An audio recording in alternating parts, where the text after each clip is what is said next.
the fact that a sophisticated weapon belonging to the Russian army found its way into eastern Ukraine and then was used to bring down a civilian aeroplane raises significant issues, and we'll certainly be taking this matter further.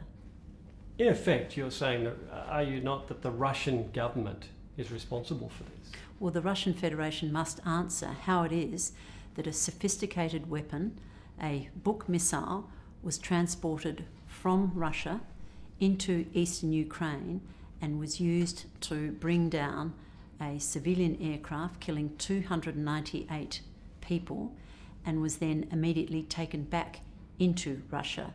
And we understand now that this missile was fired from an agricultural field which at the time was controlled by the Russian-backed separatists, the Russian-backed fighters. So what action do you take, given that this does appear to point directly at the Russian military? What we must now do is speak with the other nations involved, not only the members of the Joint Investigation Team, but the other grieving nations, those countries whose citizens were killed aboard that plane. We owe it to the victims of the downing of MH17 and their families who are still grieving to hold to account those responsible for bringing down this civilian aircraft. Would you rule out possibly including expulsions of diplomats in some sort of punitive reaction? There are a number of questions that must be answered by Russia, including how it is that this sophisticated weapon made its way from one of its regular army units into eastern Ukraine, was then deployed to bring down an aircraft, and then the Buk missile was taken back into Russia. They are the questions that we must put to Russia. The Russians have had various theories about what happened. One of them that they seem to have stuck pretty strongly to is that it was a Ukrainian fighter that shot down MH17. The Joint Investigation Team reject that notion, and the evidence is overwhelming. They've taken almost 4 years to complete this thorough investigation. This investigation was backed by the UN Security Council Resolution 2166.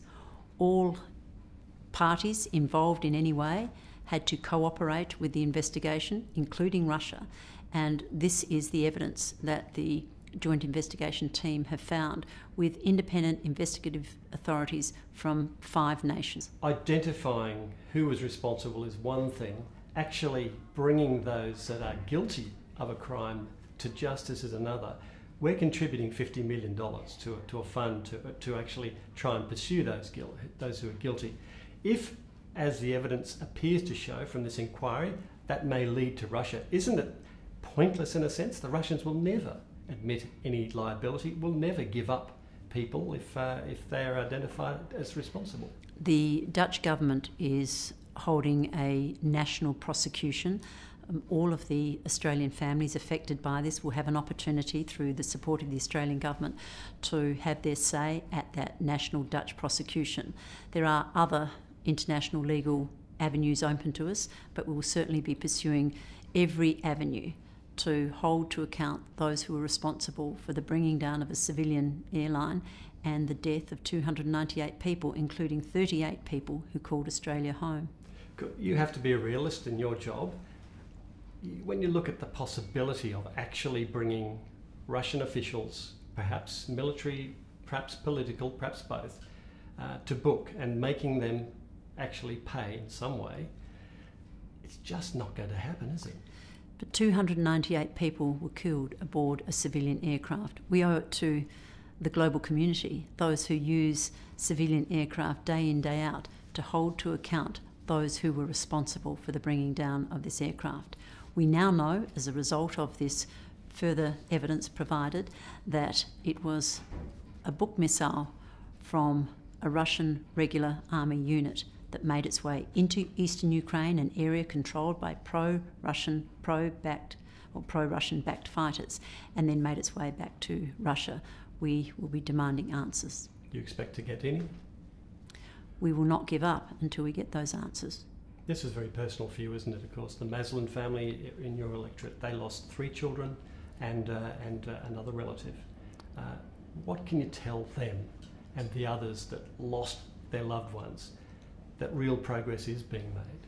We said at the time, and we stand by this, that we will pursue every avenue we can to hold those responsible to account, and that's what the Australian government will continue to do. Almost 4 years on, the emotions amongst the family members are still as raw. They are still grieving, and they'll continue to grieve until we get some answers. Is it possible that our diplomatic relationship could end with Russia? I'm not going to speculate on further steps. We are taking into account this new information. We are considering what options are available to us, and we'll be working with our partners and other nations who are still grieving over the loss of their citizens because of the bringing down of a Malaysian airline. And we now know that the weapon that brought it down was belonging to the Russian army. But you're not ruling out that possibility? I'm not ruling out any possibilities. We need to assess this new evidence and consider what options are available to us in consultation with the many other nations that are also grieving the loss of citizens as a result of the downing of MH17. Thanks very much for talking to us. My pleasure.